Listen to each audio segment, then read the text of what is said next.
Akashvani COVID-19 ప్రత్యేక వార్తలు చదువుతున్నది దుర్గా ఉషారమణి. దేశంలో కరోనా పరిస్థితిని, ప్రజారోగ్య రంగంలో తీసుకుంటున్న చర్యలను కేంద్ర ఆరోగ్య శాఖ మంత్రి డాక్టర్ హర్షవర్దన్ ఈరోజు 7 రాష్టాల ముఖ్యమంత్రులు, ఆరోగ్య మంత్రులతో సమీక్షించారు. మహారాష్ట, ఉత్తరాఖండ్, మణిపూర్, మిజోరాం, త్రిపుర, మేఘాలయ, గోవా రాష్టాల మంత్రులు, ముఖ్యమంత్రులు ఈ సమావేశంలో పాల్గొన్నారు. ఈ సందర్భంగా మాట్లాడుతూ డాక్టర్ హర్షవర్దన్ అత్యధికంగా పరీక్షలు జరపడంపై దృష్టి సారించాలని, ముఖ్యంగా ఎక్కువ పాజిటివిటీ రేటు ఉన్న జిల్లాల్లో అధికంగా పరీక్షలు జరపాలని సూచించారు. ప్రధానమంత్రి నరేంద్ర మోదీ కరోనా ప్రసరణ చైన్ను నిలుపు చేసేందుకు ప్రారంభించిన జన్ ఆందోళన్ కార్యక్రమం ప్రాముఖ్యత గురించి ఆయన ప్రత్యేకంగా ప్రస్తావించారు. ప్రజల్లో జన్ ఆందోళన్ గురించి అవగాహన కల్పించేందుకు ప్రభుత్వం తీసుకుంటున్న చర్యల గురించి వివరిస్తూ కరోనా నేపథ్యంలో తగు జాగ్రత్తలు తీసుకోవడమే సామాజిక వ్యాక్సిన్ అని హర్షవర్దన్ గుర్తు చేశారు. దేశంలో కోవిడ్-19 రికవరీ రేటు 92.79% పెరిగింది. గడిచిన 24 గంటల్లో 50,000 మందికి పైగా కరోనా రోగులు కోలుకున్నారు. మన దేశంలో కోవిడ్ రికవరీలు 80 లక్షల మార్కును అధిగమించాయని కేంద్ర ఆరోగ్య, కుటుంబ సంక్షేమ మంత్రిత్వ శాఖ తెలియజేసింది. మొత్తం పాజిటివ్ కేసుల్లో యాక్టివ్ కేసుల సంఖ్య 5.73% ఉంది. దేశంలో 4,94,657 మంది ప్రస్తుతం చికిత్స పొందుతున్నారు. గడిచిన 24 గంటల్లో 44,281 కొత్త కోవిడ్-19 కేసులు నమోదవడంతో మొత్తం కేసుల సంఖ్య 86 లక్షలకు పైగా నమోదైనట్లు తెలుస్తోంది. గడిచిన 24 గంటల్లో కరోనా సంబంధిత కారణాల వల్ల 512 మంది మరణించారు. మొత్తం మరణాల సంఖ్య 1,27,571కి పెరిగింది. తెలంగాణలో గడిచిన 24 గంటల్లో 1,196 కొత్త కోవిడ్-19 కేసులు నమోదయ్యాయి. దీంతో రాష్టంలో మొత్తం కరోనా కేసుల సంఖ్య 2,53,651కి పెరిగింది. అయితే గడిచిన 24 గంటల్లో కోవిడ్ సంబంధిత కారణాల వల్ల 5 మరణించడంతో మొత్తం మరణాల సంఖ్య 1,390కి చేరిందని రాష్ట వైద్య ఆరోగ్య శాఖ విడుదల చేసిన బులెటిన్లో తెలియజేశారు.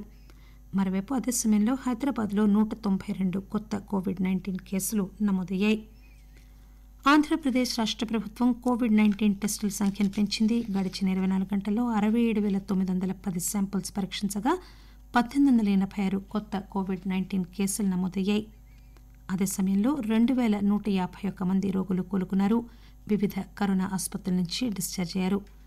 రాష్టంలో ఇంతవరకు కరోనా కారణంగా మొత్తం 6,814 మరణాలు సంభవించినట్లు తెలుస్తోంది. జామ్నగర్లో Ayurveda institute of teaching and research, జైపూర్లో జాతీయ ఆయుర్వేద శిక్షణా సంస్థలను ప్రధానమంత్రి నరేంద్ర మోదీ శుక్రవారం నాడు ప్రారంభిస్తారు. 21వ శతాబ్దంలో ఆయుర్వేదం పెరుగుదల, అభివృద్ది విషయంలో భౌగోళిక నాయకత్వ పాత్రలు ఈ సంస్థలు పోషిస్తాయని భావిస్తున్నారు. 2016 నుంచి ధన్వంతరి జయంతి నాడు ప్రతి ఏడాది ఆయుర్వేద దినోత్సవాన్ని జరుపుకుంటున్నారు. కరోనా నేపథ్యంలో ప్రధానమంత్రి వీడియో కాన్ఫరెన్స్ ద్వారా ఈ 2 జాతీయ సంస్థలను ప్రారంభించనున్నారు. దూరదర్శన్లో ప్రసారమవుతున్న ఆన్లైన్ తరగతులకు విద్యార్థుల నుంచి మంచి స్పందన వస్తోందని రాష్ట ఎక్సైజ్, క్రీడల శాఖ మంత్రి శ్రీనివాస్ గౌడ్ వెల్లడించారు. కరోనా నేపథ్యంలో మహబూబ్ నగర్ జిల్లాలో ప్రభుత్వ పాఠశాలలో చదువుతున్న విద్యార్థులకు తరగతులు నిరంతరాయంగా అందించేందుకు అన్ని చర్యలు తీసుకుంటున్నామని మంత్రి చెప్పారు. మహబూబ్ నగర్ జిల్లా విద్యాశాఖ ఆధ్వర్యంలో 10వ తరగతి విద్యార్థుల కోసం ఏర్పాటు చేసిన యూట్యూబ్ ఛానల్ను మంత్రి ప్రారంభించారు. ఈ సందర్భంగా మంత్రి మాట్లాడుతూ ఇప్పటికే విద్యార్థులకు టీశాట్, దూరదర్శన్ ద్వారా మధ్యాహ్నం వరకు పాఠాలు వినేలాగా చేస్తున్నామని, దూరదర్శన్లో ప్రసారమైన తరగతులను ఎప్పటికప్పుడు యూట్యూబ్ తర్వాత మధ్యాహ్నం తర్వాత కూడా విద్యార్థులకు అందుబాటులో ఉండేలాగా చూస్తున్నామని చెప్పారు. కోవిడ్-19 మహమ్మారి నుంచి బయటపడేందుకు ప్రజలు శబ్ద కాలుష్యం, వాయు కాలుష్యం తగ్గించుకుని దీపావళి పండుగ జరుపుకోవాలని ఆదిలాబాద్ సబ్ డివిజనల్ పోలీస్ అధికారి వెంకటేశ్వరరావు తెలియజేశారు. ఆదిలాబాద్ ఆకాశవాణి ప్రతినిధితో మాట్లాడుతూ ఆయన కోవిడ్-19 నిబంధనలు జాగ్రత్తగా పాటిస్తూ శబ్ద, వాయు కాలుష్యం లేని టపాసులు కాల్చుకోవాలని ప్రజలకు సూచించారు. పోలీసులకు ఇందుకు సంబంధించి సహకరించాలని కూడా ఆదిలాబాద్ డీఎస్పీ వెంకటేశ్వరరావు కోరారు. మరిన్ని వార్తల అప్డేట్స్ కోసం ఆకాశవాణి ప్రాంతీయ వార్తా విభాగం ట్విట్టర్ హ్యాండిల్ @AIRnews_HYD ఫాలో కండి. All India radio news Hyderabad YouTube channel follow కండి.